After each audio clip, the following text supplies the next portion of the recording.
अच्युतं केशवं रामनारायणं कृष्णदामोदरं वासुदेवं हरिं श्रीधरं माधवं गोपिकावल्लभं जानकीनायकं रामचन्द्रं भजे। अच्युतं केशवं सत्यभामाधवं माधवं श्रीधरं राधिका राधितं इन्दिरामन्दिरं चेतसा सुन्दरं देवकी नन्दनं नन्दजं सन्ददे।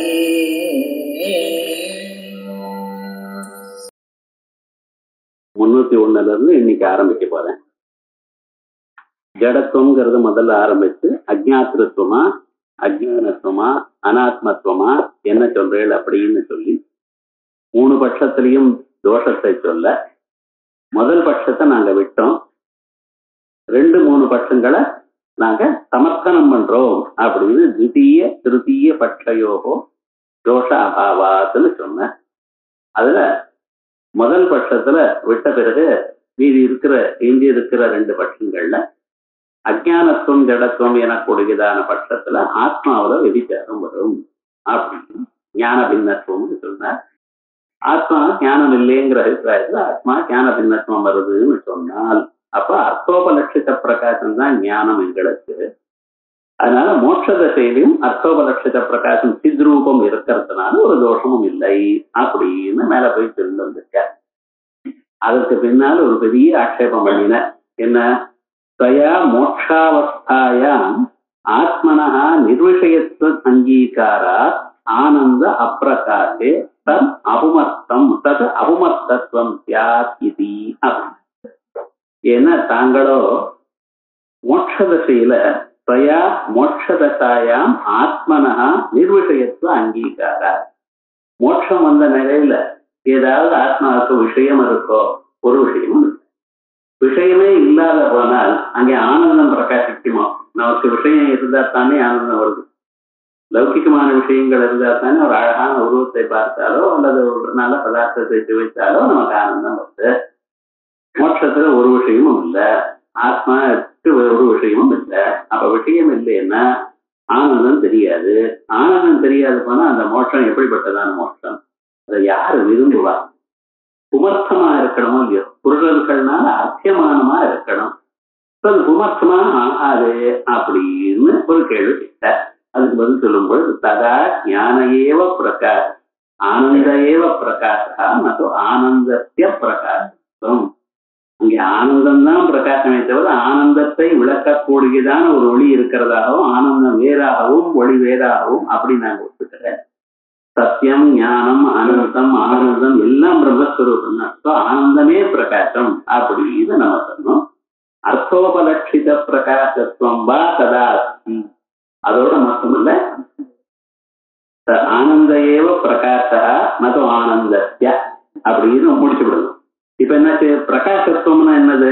பிரகாசத்துவம் அர்த்தோபலட்சித பிரகாசத்துவம் வா. பிரகாசத்துவமோ அர்த்தோபலட்சித பிரகாசமோ ததா அஸ்தியேவ. மோட்ச தசையிலையும் பிரகாசத்துவமும் இருக்கு. அல்லது அர்த்தோபலட்சித பிரகாசம் ஒரு காலத்துல அர்த்தம் இருந்தது, அப்பொழுது பிரகாசித்துக் கொண்டிருந்தது. இப்பொழுது அர்த்தம் இல்லாத போனாலும் பிரகாசத்துவம் இருக்கு. அதனால அர்த்தோபலட்சித பிரகாசத்துவம் வா ததா ததான மோட்ச தசையில் அஸ்தியேவா இது ஞானத்துவஹானிக்கு. அதனால அந்த ஞானத்துவங்கிறதுக்கு நாட்டம் ஒண்ணு இல்லை அப்படின்னு சொல்லியாச்சு. இதுக்கு மேல சில கேள்விகளை கேட்டான். நனு ததாபி, அப்பவும் நீங்க சொல்ற மாதிரியே பிரகாசத்துவமோ அர்த்தோபலட்சித பிரகாசமோ அப்பொழுது இருக்கு என்று சொல்றதா இருந்த போதிலும் அப்பொழுது நீங்க என்ன சொல்ல முடியும்? ஞாசுரபாவா ததா தன்ன ஞானம். நீ விஷயம் இருக்கா இல்லையா அப்புறம் இருக்கட்டும், ஞாதா இருக்கான அறிபவன் இருக்கானா? அறிபவனே இல்லைன்னா எப்படி ஞானம் இருக்கும்? அறிபவனுக்கல்லவா அறிவு வரும். அறிபவனே இல்லை என்று சொன்னால் அறிவு எப்படி வரும்? ததா மோட்ச தசையில் ஞாசுருவாவா, அறியக்கூடியதான வியக்தி இல்லை. என்ன இந்த ஜீவன் தான் இல்லையப்பா, பிரம்மம் இருக்கு. அவ விவகாரம் என்னன்னா ஞாசுரபாவா தன்ன ஞானம். ஞாதா இல்லாமலேயே ஞானம் இருக்கட்டும், நமக்கு என்ன வந்ததுன்னு லோகத்துல பாருங்க. நகி போக்திருஹீனா புஜிஸ்திரி கிரியா பவதி. புஜிக்கிரியா உட்கொள்வது என்கிறது அது உட்கொள்பவன் இல்லாமல் இருக்குமா? மனுஷன் யாரும் இல்லை சார், இங்க போஜனம் மட்டும் நடந்துட்டு இருக்குன்னு எப்படி நடக்குது? சொல்ல முடியாது இல்லையா? அப்போ உட்கொள்வது எனக்கூடியதான செயலானது உட்கொள்பவன் இல்லாமல் எப்படி நடக்காதோ அதே போலிய ஞாதா இல்லாத போனால் அறிவு எனக்கூடியதான செயல் நடக்குது. அயல் மோட்சத்துல ஞானம் இல்லை, ஞாதா இல்லை. ஞானா இல்லைன்னா ஞானம் இல்லை. நீங்க என்னமோ ஞானம் இருக்கு, நிச்சயமா ஞானம் இருக்குங்கிற எப்படி வரும்னு சொல்லுங்க பார்க்கலாம் அப்படின்னு கேள்வி கேட்டா அதுக்கு ஒருவேளை நீங்க இப்படி பதில் சொல்விடையானால், நாங்க அப்படி பதில் சொல்லல, ஆனா அவன் இப்படி சொல்விடையானால்ங்கிறான். அனாதித்வேன கிரியாரூபஸ்வபாவாது அனபேட்சத்துவம் விவாதம். இது அனாதியா இருக்கிறதுனால ஞானம் கிரியாரூபமாக இல்லை. கிரியாரூபமாக இல்லாததுனால அதுக்கு இந்த ஞாதாவனுடைய அபேட்சை இல்லை. ஞாபக பாவாத்துன்னு சொல்லி ஞாதாவனுடைய அபேட்சை இல்லை அப்படின்னு சொல்லுவிடா, அப்படி கிடையாது. அனாதேகே பிராகபாவத்திய பிரதியோகினி. பிராகபாவம் அனாதி. இப்பதான் சொன்னார், பிராகபாவம் அபாவங்கள் 4 விதம். பிராகபாவம், பிரதிருப்தாபாவம், அந்யோன்யாபாவம், அத்தியந்தாபாவம் அவன் பிரிச்சிருக்கான். ஞானம் அது பிரிக்கிறதே தப்புன்னு ஆச்சாரியால் பாஷ்யத்தில் எழுதியிருக்காரு. ஏன்னா அதுவே அபாவம், இல்லாத பொருள். இல்லாத பொருளுக்கு அப்ஜெக்டிவ் போடுறா. அது அபாவம்னு சொன்னாலும் இல்லாது. அது இல்லாதுன்னு பிராகபாவம், போன பிறகு அபாவம். இது என்னது சொல்லிட்டு இருக்கு. நீங்க சொல்றபடி நாங்களும் சொல்ல வேண்டியதுதான். அப்ப உங்களோட பேசுறதுன்னு அப்படித்தானே பேசாகணும். இப்ப அபாவம்னு சொல்றான். இந்த அபாவத்துல ஒரு பிராகபாவம்னு சொல்றான். பிராகபாவம்னு என்னது கான்செப்ட் நம்ம புரிஞ்சுக்கணும். இப்ப மண் இருக்கு, இன்னும் குடம் வரல. குலாலவன் கொட்டவன் மண்ணை வச்சிருக்கா, நமக்கு குடம் வேணும். இப்ப குடம் என்ன, குடம் கொடுப்போம் கேட்டா அவன் சொல்றா குடம் இல்லைன்னா. அவன் தமிழ்ல என்ன சொல்லிருக்கான், இல்ல. இது இல்லைங்கிற பொருளுக்கு என்ன சார் அர்த்தம்? குடம் 3 காலத்துலையும் கொடுக்க மாட்டேன்னு அர்த்தமா? கொடுக்க மாட்டேன்னா அவன் கொட்டங்கிற பூவை எடுத்துட்டு போக வேண்டியதானே. இப்ப என்ன அர்த்தம், நீங்க குடத்தை இப்ப கேட்கிறேன், இப்ப குடம் இல்லை, ஆனா என்ன இருக்க, மண்ணு தான் இருக்கு. இப்ப குடமானது கொஞ்ச நேரம் ஆனப்புறம் வரும், நாளைக்கு வரும். அவுட் ஆஃப் ஸ்டாக்னு கடையில என்ன போட்டோம்னா இதுதான் பிராகபாவம்னு. விவகாரம் என்ன, இப்பொழுது இல்லை, ஆனா நாளைக்கு வரும். அப்ப தான் உண்டாகிறதுக்கு முன்னால எது இல்லையோ அதுக்கு பிராகபாவம். இது தோற்பத்தே பிராக் வித்தியமான அபாவா பிராகபாவா. தோற்பத்தின்னு கடோத்பத்திக்கு முன்னால் இருக்கிற பிராகபாவத்துக்கு கட பிராகபாவம் இருக்கு. பட்டோத்பத்திக்கு முன்னால் இருக்கிற பிராகபாவத்துக்கு பட்ட பிராகபாவம் இருக்கு. அதே போல புண்ணியோத்பத்திக்கு முன்னால் இருக்கிற பிராகபாவம் புண்ணிய பிராகபாவம். இப்படி வரிசையா வச்சுக்கணும். அது ஸ்வத்பத்தே பிராக் வித்தியமான அபாவா பிராகபாவா. அதே போல ஒரு குடம் இருக்கு, வாங்கி வச்சிருக்கு. அதுல ஒரு பையன் இருக்கான், பேர் ஒன்று வச்சுக்கலேன். அந்த பேரும் கீழே தள்ளிவிட்டான், குடத்தை உடஞ்சு போயிடுச்சு. அந்த பேரை நான் வைவிழப்ப அவ்வளவு தைரியமா இருக்கு கிடையாது. பேரும் குறைச்சு விட்டான். இப்ப குடம் எங்கேன்னு கேட்டா என்ன பதில் சொல்வேன், குடம் போயிடுது. கடவுள் கடவுள். அப்பவும் தமிழ்ல குடம் இருக்கான்னா குடம் இல்லைன்னு தான் சொல்வேன். குடம் இருந்திருக்கா, குடஞ்சு போயிடுச்சு. முன்னாலேயும் இல்லைன்னு தான் கொசம்னு சொன்னான், இப்பவும் நீங்க இல்லைன்னு தான் சொல்றேன். தமிழ்ல ரெண்டும் இல்லைதான். ஆனா கொசவன் சொன்ன குடத்துக்கு இல்லைங்கிறதுக்கு என்ன அர்த்தம்னா கொஞ்ச நேரம் ஆனப்புறம் குடம் உண்டாகும்னு அர்த்தம். இப்ப நீங்க சொல்லக்கூடியதான இல்லைன்னா என்ன அர்த்தம்ல, இந்த குடம் இனிமேல ஜென்மாவில வராதுன்னு அர்த்தம். அந்த குடம் தான் போயிடுது. கடவுள் வஸ்தாண்டு இல்லை என்று சொன்ன போதிலும் ஒரு இல்லைக்கு இனிமேல வரும்னு அர்த்தம், இன்னொரு இல்லைக்கு இப்பிறவையில வராதுன்னு அர்த்தம். முன்னால சொன்னதான இல்லைக்கு பிராகபாவம் உண்டு, இப்ப இருக்கிற சொல்லைக்கு இல்லைங்கிறதுக்கு கவனம் உண்டு. இப்ப முன்னால சொன்ன பசுவன் சொன்னானே பிராகபாவம் இல்லைன்னு, இது எத்தனை ஜென்மாக்களா சொல்லிட்டு இருக்கான்னு. குடம் உண்டாகிற பதியம் தான் குடம் இல்லை இல்லைன்னு தான் சொல்லுவோம். இப்ப இல்லைன்னு 1 மணி நேரம் ஆன பிறகு போய் கேட்க குடம் வந்துருக்கா, இன்னும் பண்ணல சார், இல்ல. இன்னும் கொஞ்ச நேரம் ஆன பிறகு சொன்னேன், இன்னும் இருக்கா, இல்ல சார், இன்னும் வரல. சில பேர் எப்படிதான் ஒரு காரியத்தை கொடுத்ததுன்னா பண்ணியாச்சுன்னா இல்ல இல்ல இல்ல கடைசி வரைக்கும் பண்ண மாட்டான். தீர்க்க சூத்திரின்னு போயிருக்கும். எது என்னைக்கு பண்ணணுமோ அதை பண்ணவே மாட்டான் கடைசி வரைக்கும். அதனால அப்படி இருக்கிறவளுக்கு எது எப்ப சார் இல்லைங்கிறது நிற்கும், அப்பொருள் உண்டான பிறகு. இது இல்லைங்கிறது எத்தனை நாள் ஆரம்பிச்சிருக்க, யுகாதியில இருந்து ஆரம்பிச்சிருக்கு வச்சுங்களேன். ரொம்ப நாளா ஆரம்பிச்சிருக்கு. இல்லை இல்லை இல்லை இல்லை இல்லை எப்ப உண்டாகுமோ அப்பதான் அது இருக்கு. ஸோ இந்த பிராரபாவம்ங்கிறது ரொம்ப நாளா வந்துட்டே இருக்கு. ஆனா அதுக்கு ஒரு முடிவு உண்டு, பொருள் உண்டானதுமே முடிவு. அனாதி சாந்தா பிராரபாவம். அனாதி காலமா வந்துட்டு இருக்கு. எப்பொழுது கூட உண்டா இருக்கோ அப்பொழுது அது இல்லைங்கிற சொல்லு நின்று போச்சு. பிராகபாவத்துக்கு என்ன பேரு? அனாதிகி சாந்தா பிராகபாவா. அதே போல துவம்சத்துக்கு இதுக்கு ரிவர்ஸ் என்ன? ஆதிகி அனந்தா துவம்ச. இப்ப அது வரைக்கும் போகும். அத்தியந்தாகவும் அந்யோன்யாவும் அப்புறம் பார்த்துப்போம். அதுக்கு நம்ம வர சந்தர்ப்பம் வரப்ப இப்ப பிராகபாவம் சொன்னேன்னா இல்லையா? இந்த பிராகபாவம் என்ன? அனாதி. அனாதியாக பிராகபாவம் இருந்தாலும் அனாதேய பிராகபாவத்திய அதுக்கு பிரதியோகி சாபேட்சம் இருக்கா இல்லையா? பிராகபாவம்னு சொன்னா எதனுடைய பிராகபாவம் சார்? கட பிராகபாவமா பட பிராகபாவமா ஏதோ ஒன்று சொல்றா இல்லையா? இப்ப அது அனாதியாக இருந்த போதிலும் அது எதனுடையது எனக்கூடியதாக அபேட்சை இருக்கவே இருக்கு. அனாதியா இருந்தா அது இதனுடைய அபேட்சை இருக்காதுன்னு நீங்க சொன்னீங்க, சரியா வரலையே. அனாதியான பிராகபாவத்துக்கு எப்படி அபேட்சை இருக்கோ அதே போல அனாதியா இருக்கக்கூடியதான ஞானக்கு அபேட்சை இருக்கணும், ஞாதா இருக்கணும். ஞாதா இல்லை, தேப்போ நீங்க சொன்னோம். இப்படி எங்கே வராங்கிறத நம்ம பார்க்கணும் அவனுடைய கேள்வி. அதே போலயே இத பாருங்க, ஜாதேகே வியாப்தம். இந்த ஜாதிங்கிறது அனாதி. ஜாதிங்கிற ஒரு கான்செப்ட் என்ன? நித்தியம் ஏகம் அநேகானுகதம் அப்படிங்கிறதுக்கு ஜாதி. இப்ப ஒரு நாய் இருக்க, அந்த நாயை பார்த்ததுமே அந்த நாயில இருக்கக்கூடிய நாயா இருக்கக்கூடியதான தன்மை உங்களுக்கு புரிஞ்சு போயிடுச்சு. எந்த பொருளை பார்த்தாலே அந்த தன்மை நமக்கு புரியும். ஒரு வியக்தியை பார்த்தோம், ஒரு மனுஷனை பார்த்தோம், இன்னொரு மனுஷனை வந்தாலுமே இவர் யாருன்னு சொன்னா நாயின்னு சொல்லுவோ, மனுஷன்னு சொல்லுவேன். இவரைத்தானே மனுஷன்னு சொன்னால் இவர் எப்படி மனுஷன்னு சொல்றேன் நீங்க அப்படின்னு. இந்த மனுஷனை பார்க்கும்பொழுது நாம் அவருடைய கண்ணு காது மூக்கு நாக்கு கை கால் இதை மட்டும் பார்க்கல, அது எங்கெங்க என்னென்ன அமைப்புல இருக்குன்னு பார்த்திருக்கோம். ஸோ அந்த அமைப்பை நம்ம பார்த்து இது போல ஒரு அங்க விஞ்ஞானம் இன்னொரு இடத்துல இருக்கமையானால் அதையும் இதுன்னு சொல்லிட்டு இருக்கோம் இல்லையா? ஸோ அப்ப அதுக்கு என்ன பேரு? நம்ம வியக்தியை கிரகிக்கல, வியக்தியோட ஜாதியும் கிரகிக்கிறோம். இந்த ஜாதி எத்தனை நாளா இருக்கு சார்ல? அனாதியா இருக்கு.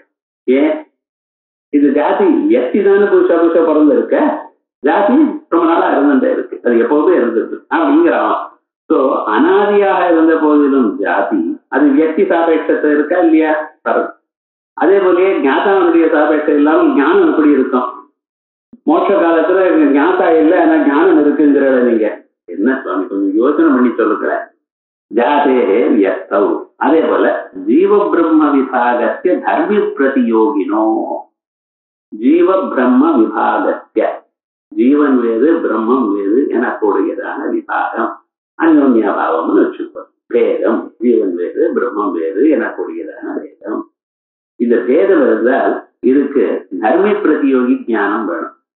குடம் வஸ்திரம் இல்லை அப்படின்னு நீங்க சொன்னீங்கன்னா இந்த இல்லாமைங்கிறது எதனுடைய இல்லாமை எதுல இருக்கு அப்படி பேசினா சொல்லணும். This is different from that அப்படின்னு சொன்னா இது ஒண்ணு அது ஒண்ணு, ஒண்ணு தர்மி இன்னொன்னு பிரதியோகி அப்படின்னு சொல்லணும். இன்னொன்னு அனுயோகி பிரதியோகி சொல்லணும். எப்படியா இருந்தது? இப்ப தர்ம பிரதியோகி ஞானம் இருக்கா இல்லையா ஜீவ பிரம்ம விபாகத்துக்கு? இருக்கு. ஆனா ஜீவ பிரம்ம விபாகம் எண்ணில இருந்து ஆரம்பிச்சிருக்காருன்னா உங்களுக்கு எண்ணிக்கைன்னு சொல்ல முடியாது. மோட்சம் வந்தாதான் முடியும். நமக்கு மோட்சம் வந்தா, துவைத்திகளுக்கு மோட்சம் வந்தா முடியாது. அப்போ என்ன அவர் ஜீவ பிரம்ம விபாகம் இருக்குங்கிறா, அது மோட்சமா இல்லையான்னு அப்புறம் பார்த்துப்போம். நம்ம கணக்குல மோட்சம் சொன்னா அல்லது உபனிஷத் சொல்லக்கூடியதான கணக்குல மோட்சம்னு சொன்னாலே ஜீவனும் பிரம்மமும் ஒன்று எனக்கூடியதான ஞானம். அந்த ஞானம் வந்திருக்கு, மிஞ்சி இருக்கக்கூடியதா பிரம்மம் தான். அது வேற ஞாபகம் வச்சுக்கணும். அங்கே வேற ஜீவனே கிடையாது, இருக்கிறது ஒரே பிரம்மம். ஆனா இந்த ஜீவ பிரம்ம விபாகம்னு இருக்க பட்சல இந்த விபாகமானது என்னைக்கு ஆரம்பிச்சதுன்னா, என்னைக்கு ஆரம்பிச்சது? உங்களுக்கு என்னைக்கு ஜீவத்துவம் வந்ததோ அன்னைக்கு. ஜீவத்துவம் என்னைக்கு சார் வந்ததுன்னு அனாதியா இருக்கு. ஏன் சுவாமி அனாதிங்கிறது? ஷடஸ்மாதமனாதயா ஜீவஈஷோ விசுத்தாச்சித் ததா ஜீவேஷயோர்பிதா. ஜீவன் ஈஸ்வரன் சித்து ததா ஜீவேஷயோர்பிதா அவித்யா தச்சிதோர் யோகா. அவித்யை என்ன? அவித்யக்கும் சித்துக்கும் ஏற்பட்ட சம்பந்தம் என்ன? இந்த ஆறும் அனாதின்னு சொல்லிட்டு அவித்யா தச்சிதோர் யோகா ஷடஸ்மாகமனாதய அப்படின்னு சொல்லிட்டு இருக்கோம். இப்ப இந்த ஜீவ பிரம்ம விபாகம் அனாதி. ஜீவ பிரம்ம விபாகம் அனாதியா இருந்தாலும், அனாதியா இருந்த போதிலும் அது அனாதியான பொருள் இன்னொன்னு எதிர்பார்க்க முடியாது, வேண்டியது இல்லைங்கிற தர்ம பிரதியோகி அபேட்சை இல்லாமல் இருக்கா?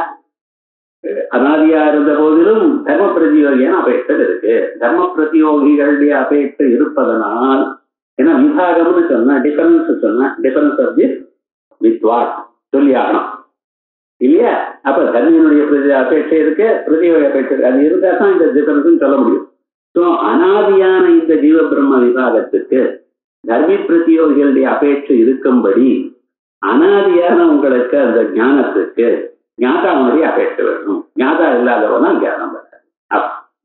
அதே மாதிரி அஜானத்திய ஆசிரிய விஷயையோ அவன் எடுக்கிறதெல்லாம் இந்த அனாதியா எடுக்கிற பாருங்க அஜானம். ஏன்னா அனாதியா இருந்தாலும் இன்னொரு அபேட்சை இருக்கு, அது சொல்றதுக்காக எடுக்கிறான். அஜானம் இருக்கு. அஜானம் சொன்னா அறியாமை. இந்த அறியாமை ஏதோ ஒரு இடத்துல இருக்கணும் இல்லையா?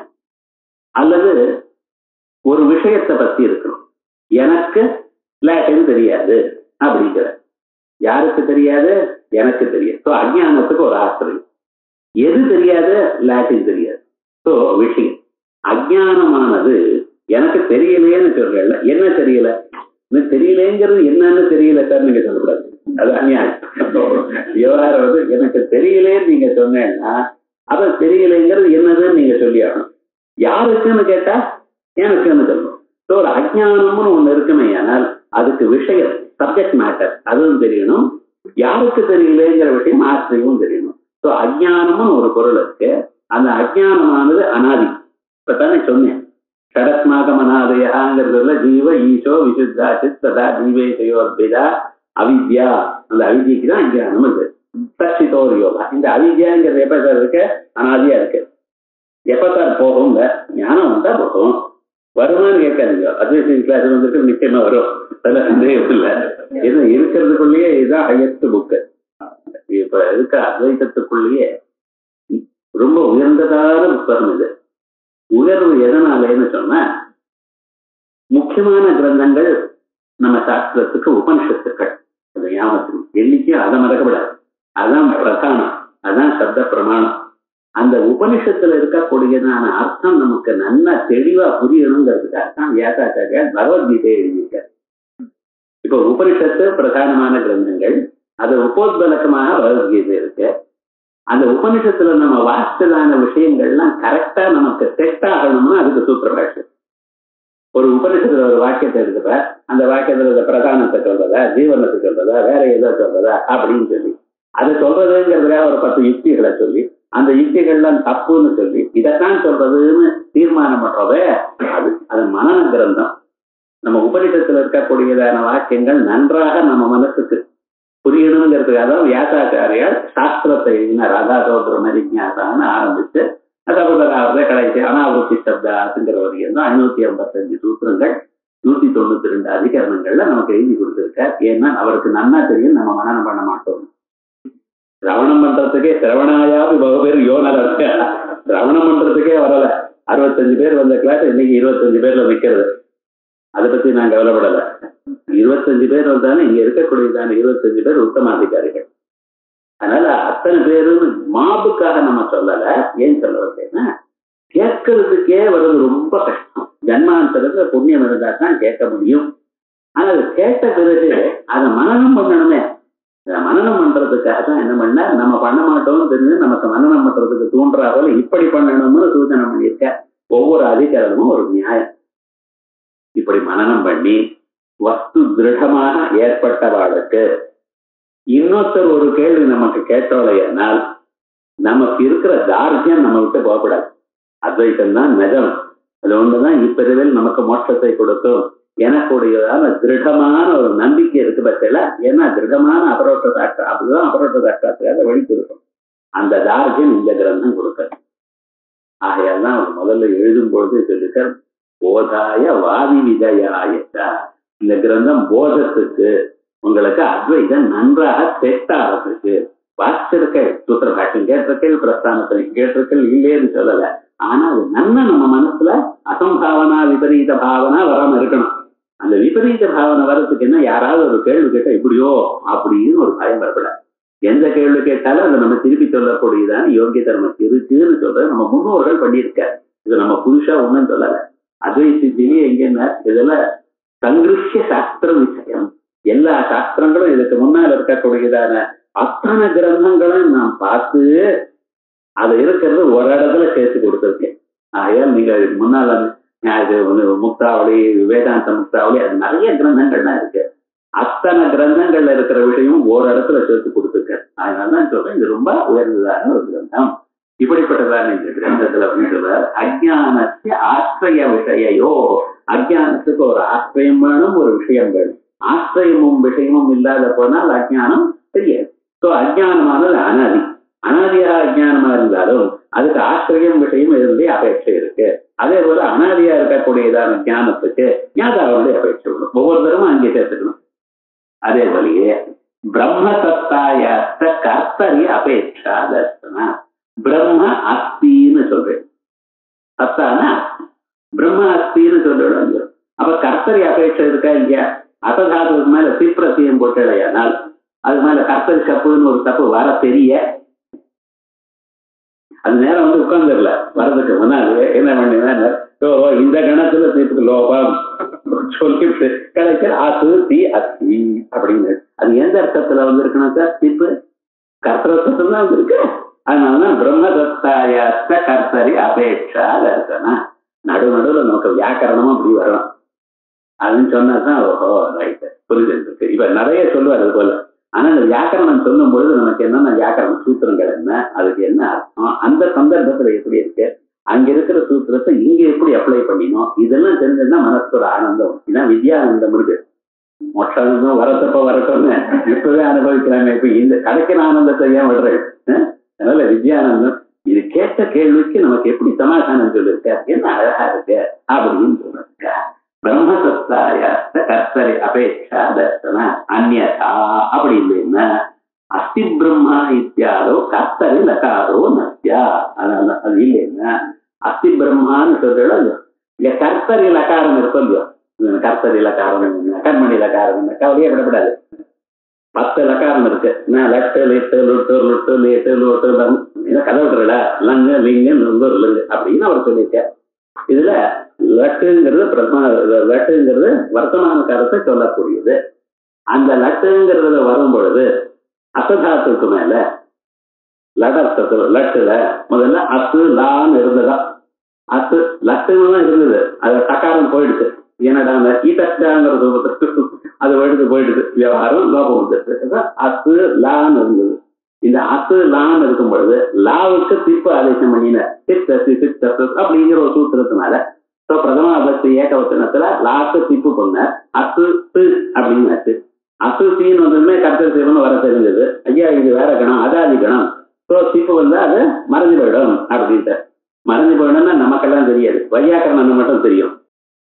அவருக்கு மட்டும் அப்படி தெரியும், அந்த கண்ணுக்கு மட்டும் தெரியும் அவருக்கு. ஏன்னா வேற சூத்திரம் வராம தடுக்கிறதுக்காக என்னாச்சு அசு தீ.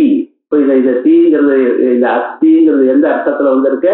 கர்த்தர் அர்த்தத்துல வந்திருக்கு. அதனாலதான் சொல்ற அஸ்தி பிரம்மா இத்தியாதோ கர்த்தரி லகாரோ நஸ்யா ஏவம் எப்படி இப்படி இத்தனை இடங்கள்ல சொன்னேனோ இதனால அதீதாதிஜானஸ்ய ஈஸ்வர ஜானஸ்ய உற்பத்தியர்த்தம் அர்த்த அனபேட்சத்வேபி.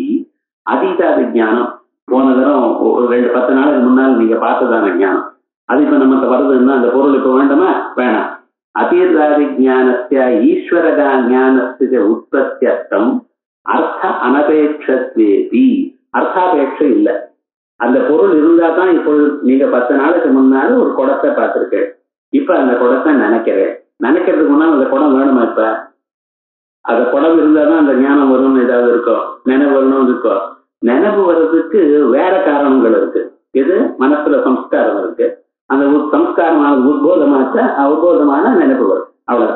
அந்த குடமே இப்ப எதிர்க்க நமக்கு வரணும்னு நிர்பந்தம் இல்லை. ஸோ அதீத ஞானத்துக்கு அர்த்தாபேட்சை இல்லை. அதே போல ஈஸ்வர ஞானம் உண்டாகணுமே ஆனால், ஈஸ்வரனுக்கு அறிவு உண்டாகணுமே ஆனால் பொருள் இருந்தாதான் அறிவு உண்டாகும் என்கிறது இல்லை. ஈஸ்வரன் தான் சர்வஜன்னு சொல்லி எல்லா காலத்திலையும் எல்லா தேசத்திலையும் எப்பொழுதும் அவருக்கு எல்லா அறிவும் இருந்து கொண்டே இருக்கு. அதான் ஈஸ்வரனுடைய லட்சணம் அப்படின்னு நம்ம சொல்றோம். அதனால ஈஸ்வர ஞானத்துக்கும் ஞானத்துக்கு உற்பத்தியர்த்தம் அர்த்த அனபேட்சத்வேபி. பொருள் இல்லாத போனாலும் தன் நிரூபியத்துவதர்த்தனேன இது எந்த ஞானம்? இந்த ஞானம் வந்திருக்குன்னு எந்த விஷயமான ஞானம் அதான் தன் நிரூபியத்துவ தர்சனேன ஞானேய நிரூபியத்துவம் ஸ்வபாவா. ஞானத்துக்கு ஞாத்திரு நிரூபியத்துவம், ஞாதாவும் இருக்கணும் நியாயம் இருக்கணும். அந்த ரெண்டும் இருந்தா தான் சார் ஞானம் வரும். அதான் ஸ்வபாவா. அந்யதா அப்படி நீங்க ஒத்துக்கலைன்னா இதமகம் ஜானாமி இது அனுபவம் நத்திய. லோகத்துல மனுஷனுக்கு நான் இதை அறிகிறேன், இதம் அகம் ஜானாமி, வர ஞானம் எல்லாம் எப்படி இருக்கு பாருங்க. இதம் இப்பொருளை, அகம் நான் ஜானாமி அறிகிறேன். இதம் எனக்குரியதான பொருள் ஞேயம், அகம் எனக்குரியதான ஞாதா, ஜானாமி எனக்குரியதான கிரியை, இப்படித்தானே வரும். நீங்க ஞாதா இல்லாமலேயே ஞேயம் வரும், ஞானம் வரும். எப்படி சார் கொஞ்சம் சொல்லுங்க பாருங்க. நம்ம அனுபவத்துக்கு விரோதமா பேசினா எப்படி ஒத்துக்கொள்ள முடியும்? முக்தியிலையும் உனக்கு ஞானம் இருக்கு, அது பிரம்மஸ்வரூப ஞானம் இருக்குன்னு சொன்னா அப்ப ஞாதாவும் இருக்கணும் நியாயமும் இருக்கணும். இது ரெண்டும் இல்லையே, இல்லைங்கிற எப்படி வரும் அப்படிங்கிற ஞாதுரர்த்த பிரகாசஸ்ய ஞானத்வாத் இதிச்ச விவரண விரோதஸ்ய. அதோட விவரணத்துல ஞாதுஹு அர்த்த பிரகாசஸ்ய ஞானத்வாத், ஞாதாவிற்கு ஏற்படக்கூடியதான பொருளுடைய பிரகாசம், அதான் ஞானம். உங்க ஆச்சாரியால சொல்லி எவ்வளவு கிளியரா சொல்லிருக்காரு. ஞானம் வரணுமையானால் ஞாதா வேணும் சொல்லியிருக்காரா? நான் சொன்னேன், விவரணாச்சாரியா சொல்லியிருக்காரு சார். அவர் சொல்லிக்கிட்டோம், நான் அப்படி ஒத்துக்கல. சொல்ல முடியுமா உங்களால? என்ன அந்த விவரணம் சொன்னா அது வேத மாதிரி நமக்கு. விவரணாச்சாரியர் மீதி சாமதிக்காரரை கூட அவ்வளவு இம்பார்ட்டன்ஸ் கொடுக்கல, விவரணாச்சாரியர் தான் அவ்வளவு இம்பார்ட்டன்ஸ் கொடுக்கணும். இதுக்கு விவரணாச்சாரியர் வியாக்கியானம் பண்ணியிருக்கார். எதுக்கு? பஞ்சபாதிக்கு. அந்த பஞ்சபாதிக்கு பத்தி யாரும் பேசல. சில பேருக்கு அதிருஷ்டம் சார், புண்ணியம் ஏற்றவள் அப்படியே. ஏன்னா இந்த சாஸ்திரத்தை மற்ற சாஸ்திரங்களுக்கு எல்லாவற்றுக்கும் பதில் சொல்ற அளவுக்கு எழுதினவர் அவர். பஞ்சபாதிக்காரர் என்ன பண்ணியிருக்கார்? டோட்டலா சூத்திர பாஷ்யம் என்ன இருக்கோ அதை பத்தி தன்னுடைய அபிப்பிராயத்தை எழுதினர். பஞ்சபாதிகள் இருக்கிறது தான் விவரணத்துல சொல்லியிருக்கார். ஆனா அந்த விவரணாச்சாரியர் என்ன சொல்லியிருக்கார்? எந்தெந்த சாஸ்திரத்துல என்னென்ன சொல்லியிருக்காளோ அந்த சாஸ்திரத்துல சொன்னதான் அத்தனை பிரமேயத்தையும் ஒரு இடத்துல சேர்த்து. அதனால எதை சொன்னாலும் எந்த கேள்வி கேட்டாலும் அதுக்கு விவரணத்துல பதில் இருக்கு. அதனாலதான் அந்த விவரணத்துக்கு அவ்வளவு பதில், அந்த பிரகாசாத்மா எழுதின அந்த கிரந்தத்துக்கு அவ்வளவு பிராமுக்கியம். அதே மாதிரிதான் இந்த பாமதிக்காரரும் எழுதியிருக்கார். வாசஸ்பதி மிஸ்டர் சர்தர்சன டீக்காக்குறது இருந்த போதிலும் வாசஸ்பதி எல்லாரும் வெயிலா, விவரணாச்சாரியர் என்னடாங்க அவ்வளவு வசதியா தூக்கி வச்சிருக்கா எல்லோருக்கும். ஏன்னா அந்த விவரணத்துல பேசிக்கா நமக்கு என்னென்ன வேணுமோ அத்தனை விஷயங்களும் அதுல சொல்லியிருக்க. அவ்வளவு ஸ்புடமாக இருக்காது. அந்த விவரணம் இல்ல பஞ்சபாதிக்கு ஜென்மாவில புரியாது. இந்த விவரணமே புரியுதுதாங்கிறா அவ்வளவு கஷ்டம் இல்லை. இந்த விவரணத்துக்கு சாஸ்திரம் முழுக்க இருந்ததான் புரியும். ஆனா விவரணம் இல்லாத போனால் பஞ்சபாதிகாரருடைய இதயம் என்னதுன்னு நமக்கு தெரியாது. அவர் ஏன் இப்படி பேசுறாருன்னு தெரியும். அவருடைய பாஷையே ஒரு மாதிரி. அதனால விவரணத்துக்கு விரோதம்னு சொன்னா நிச்சயமா நம்ம நமஸ்காரம் பண்ண வேண்டியதுதான். விவரணத்துக்கு விரோதம் வந்துடும் உங்களுக்கு பத்திரம் அப்படின்னு நம்ம பயமுறுத்துறாரு. அதனால ஞாதோ அர்த்த பிரகாசஸ்ய ஞானத்வாத் இதி விவரண விரோதஸ்ய இதி சேத். இத்தனை கேள்வி அப்படின்னு வந்தால் ஜாதேகே வியக்தி நிரூபியத்வேபி கதாசித்து ததசம்பந்தவ உபபத்தே. இப்ப இதுக்கு முதல்ல வரிசையா ஒரு 5-6 இடம் சொன்னாரோ இல்லையா? நான் சொல்றேன் பாருங்க. ஜாதியானது வியக்தி நிரூபியமாக இருக்கு. வியக்தி நிரூபியம், வியக்தியை கண்டா இந்த ஜாதியானது இந்த வியக்திக்கு சேர்ந்தது. கடத்துவ ஜாதின்னு சொல்றேன். கடத்துவ ஜாதிக்கு என் கடத்துவம்னு பேர் வச்சிருக்கேன். கடத்தில் இருக்கும் ஜாதி பட்டத்துவ ஜாதிங்கிறது. அதுக்கேன் சார் பட்டத்துவ ஜாதிங்கிற? பட்டத்தில் தோணும் ஜாதி. ஒவ்வொரு ஜாதியும் சொல்லும் பொழுது அந்த வியக்தியை சொல்லித்தான் சொல்றேன். வியக்தி நிரூபியமாகத்தான் இருக்கு அந்த ஜாதி.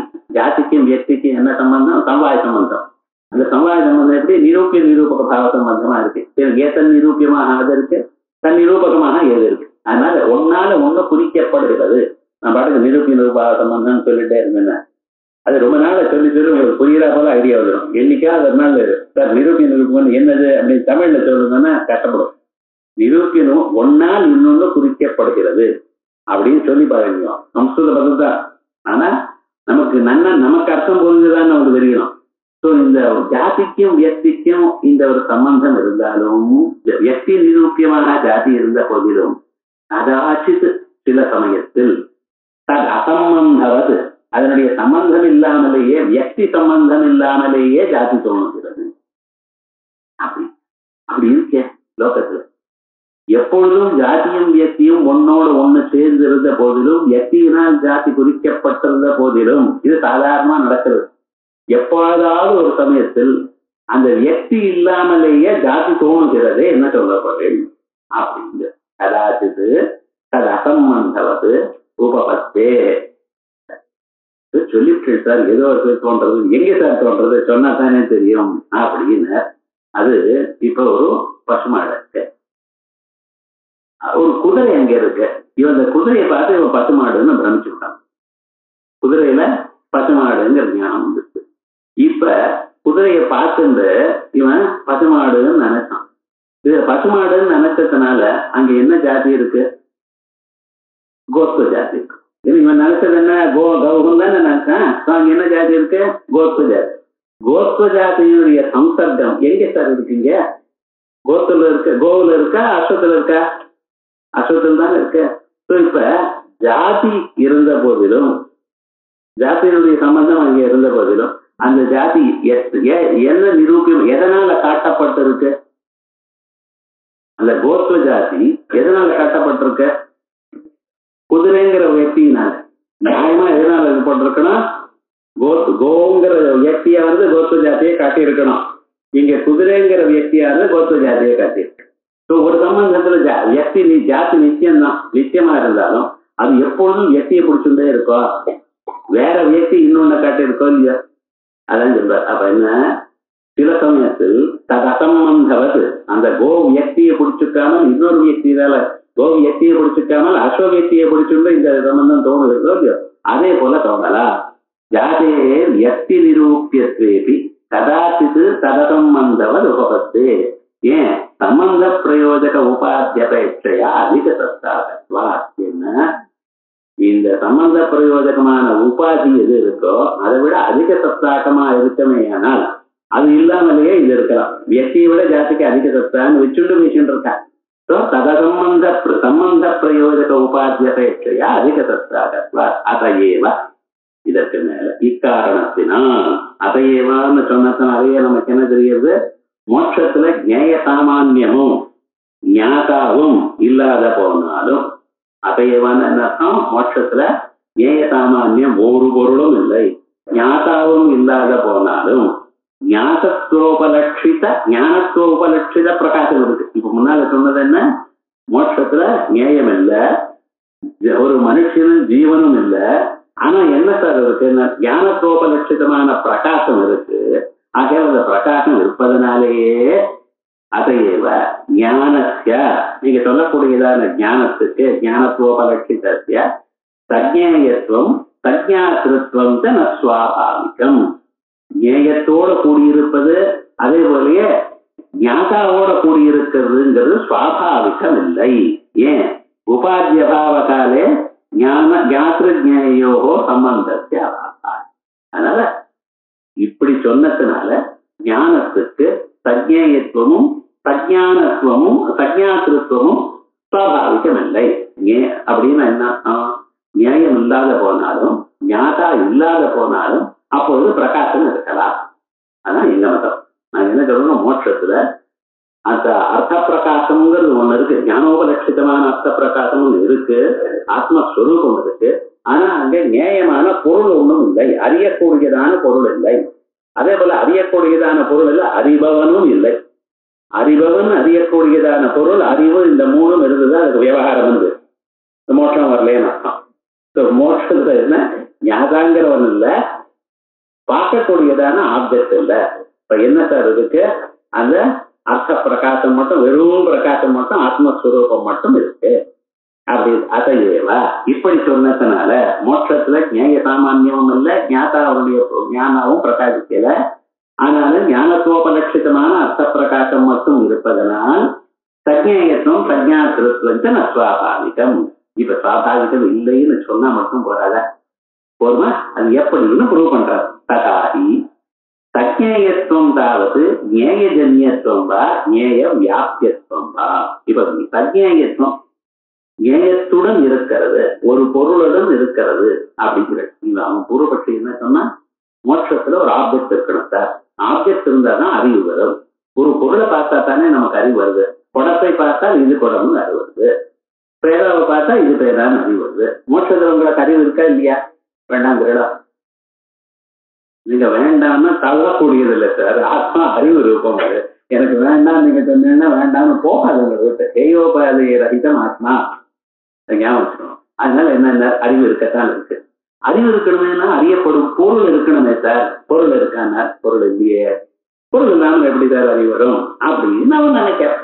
இப்ப நாம என்ன சொல்றோம், இப்ப சஜ்ஞேயத்துவம் ஞேயத்தோட இருக்கணுங்கிறதுல ஞேயத்துவத்தோட கூடி இருக்கணும்னா ஞேயத்தினாலதான் அறிவு பிறக்கிறதா, இல்ல எங்க ஞேயம் இருக்குமோ அங்கே ஞானம் இருக்குங்கிற. ஞேய ஜன்யத்துவம் வா ஞேய வியாபியத்துவம் வா. சஜ்ஞேயத்துவம் அறிவு ஒரு பொருளுடன் கூடித்தான் இருக்கணும் என்ற சொல்லுக்கு தங்களுக்கு என்ன புரிஞ்சுக்கிறீர்கள்? அந்த பொருள் இருந்தா தான் அறிவு வருங்கிறா, எப்பப்ப பொருள் இருக்கோ அப்பப்பத்தான் அறிவு வரும்னு சொல்றேன். இந்த ரெண்டுல எது உங்களுடைய இஷ்டம்? நாத்யா அறிவு பொருளாகத்தான் அறிவு உண்டாகிறது என்று சொல்லப்படாது.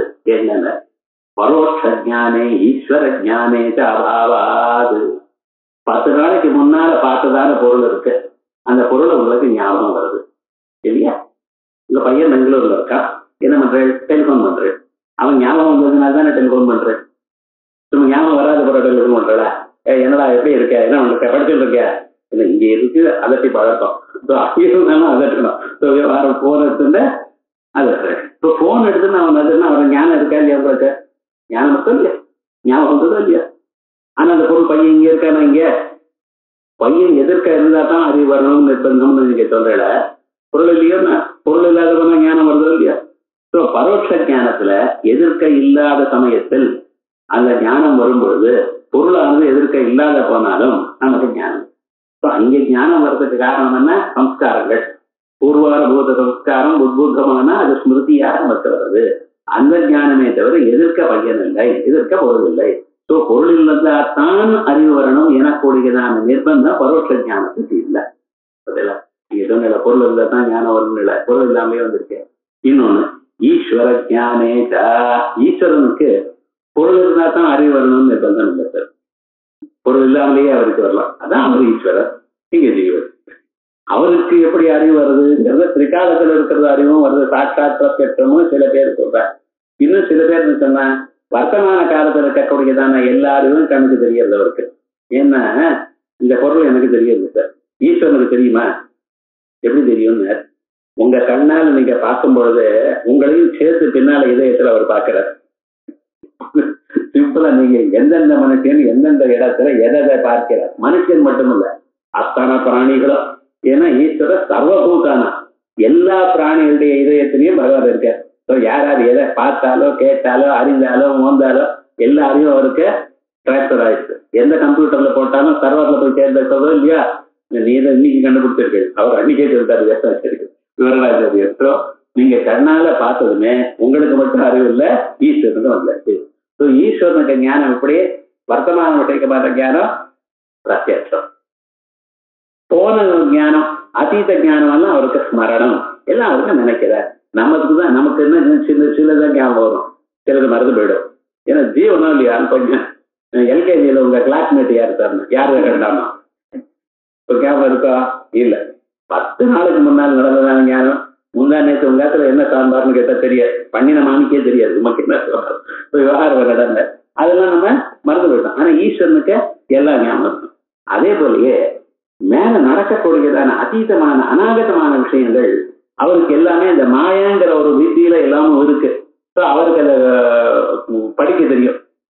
அப்ப என்ன ஈஸ்வரனுக்கு முக்காலமும் பிரத்யட்சம். அதுக்கு பொருள் இருந்தால்தான் பிரத்யட்சம்னு நிர்பந்தம் இல்லை.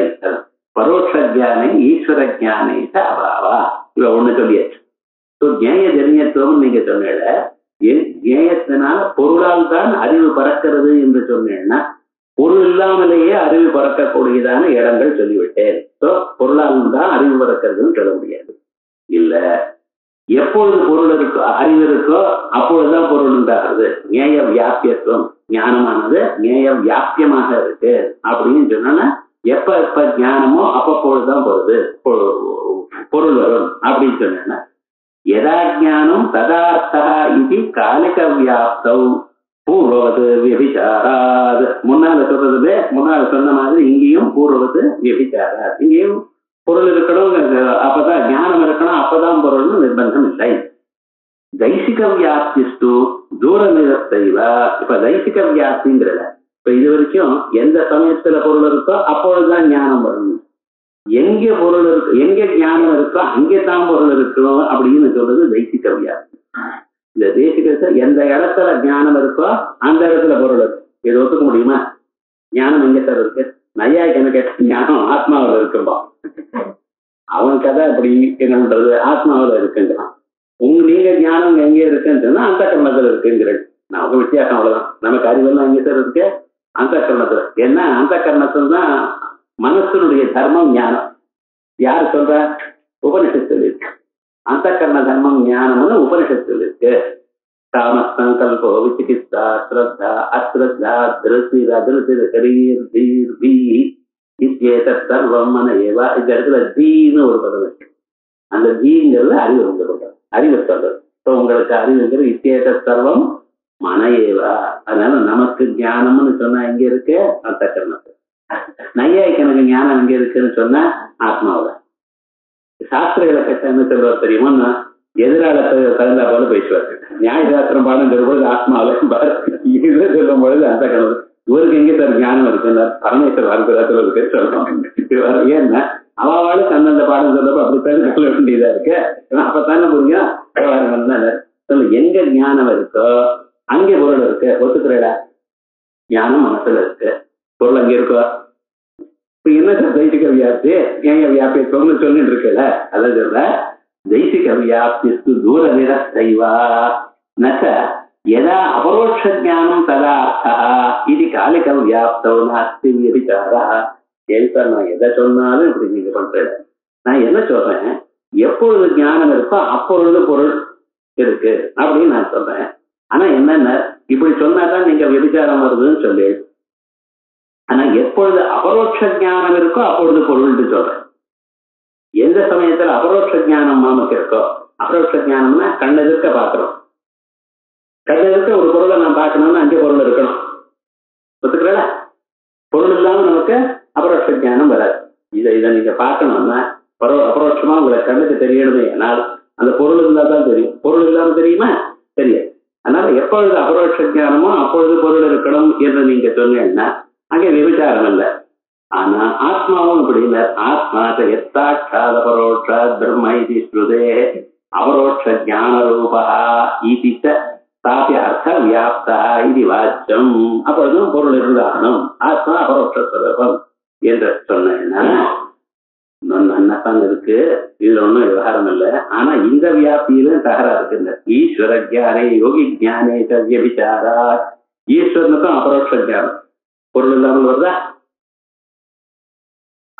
யோகி ஞானம்னு ஒத்துக்கிறது. யோக ஞானத்துல நாங்க யோகி ஞானத்தையும் ஒத்துக்கிறது. யோகஜ பிரத்யாசத்தி இப்ப சொல்றாரு. எங்களுக்கெல்லாம் நையாய்க்க சொல்றதை கண்டனம் பண்றது ஒரு ஆசை. அவன் சாமானிய பிரத்யாசத்தினர் அது இல்லாமலே நாங்க அட்ஜஸ்ட் பண்ணுவோம். ஞான லட்சணா பிரத்யாசத்தி அது இல்லாமலேயே நாங்க அட்ஜஸ்ட் பண்ணுவோம். யோகஜ பிரத்யாசத்தி அது எங்களுக்கு வேண்டியதில்லை. யோகஜ பிரத்யாசத்தை ஏன் கண்டனம் பண்றாருன்னு மேல போய் சொல்றேன். விவகாரம் என்னன்னா இதெல்லாம் நமக்கு வேண்டியதில்லை. ஏன் யோகஜ பிரத்யாசி யோகி ஞானமும் இல்லை. எதா ஐந்திரியக்கு ஞானம் ததா அர்த்தா இது வியாப்தி. ஆனா எப்பொழுது கண்ணால் நாம் ஒரு பொருளை பார்க்கிறேனோ அப்பொழுது பொருள் இருந்தாதான் அந்த அறிவு வரும். அது மட்டும் நாங்க ஒத்துக்கிறோம். அது சந்தேகம் இல்லை. ஏன் எங்க ஒத்துக்கிறேன்னு இது எங்க சித்தாந்தத்துக்கு விரோதம் இல்லை. இப்ப நீங்க என்ன சொல்றேன், மோட்சத்துல ஞானம் இருக்கு அப்பொழுது பொருள் வேணும். அங்கேதானே வந்திருக்கு.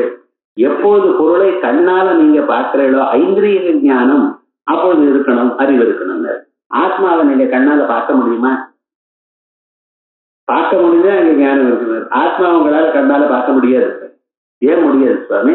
கண்ணால பார்க்கணுமே ஆனால் நியாயசாஸ்திரம் தெரிஞ்சிருக்கணும். என்ன மகத்துவ சமான அதிகரணம் இருந்தாலும் உத்பூத ரூபவத்துவம் இருக்கணும்.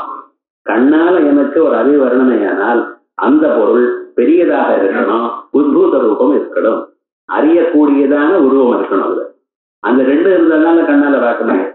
ரொம்ப அந்த மூலையில ஒரு சின்ன ஒரு முடி இருக்கு, என்னால கண்ணுக்கு தெரியல, ஏன் மகத்துவம் இல்லை. கண்ணாடி இருக்கு, விளை விளை நீட்டா தொடச்சிருக்கான், நேர போய் முட்டிட்டு இருக்கான், ஏன்னா ரூபம் இல்லை. விவகாரம் என்ன, உருவமும் இருக்கணும், அதுல கலரும் இருக்கணும், மகத்தம், இந்த ரெண்டு இருந்தா தான் கண்ணால நமக்கு தெரியும். ஆத்மாவில என்ன சுவாமி இருக்குன்னா, ஆத்மாவில ரூபம் இல்லை. ஆத்மாவில ரூபம் எதுன்னு எப்படி சொல்லணும், அசப்தம் அஸ்பஷ்டம ரூபம் அவ்வியம், ஒவ்வொருத்தரும் ஒவ்வொரு வாக்கியம் சொல்லணும். அந்த டிசிப்ளின் வந்தாதான் நமக்கு நல்லா புரியும் எல்லா விஷயம்.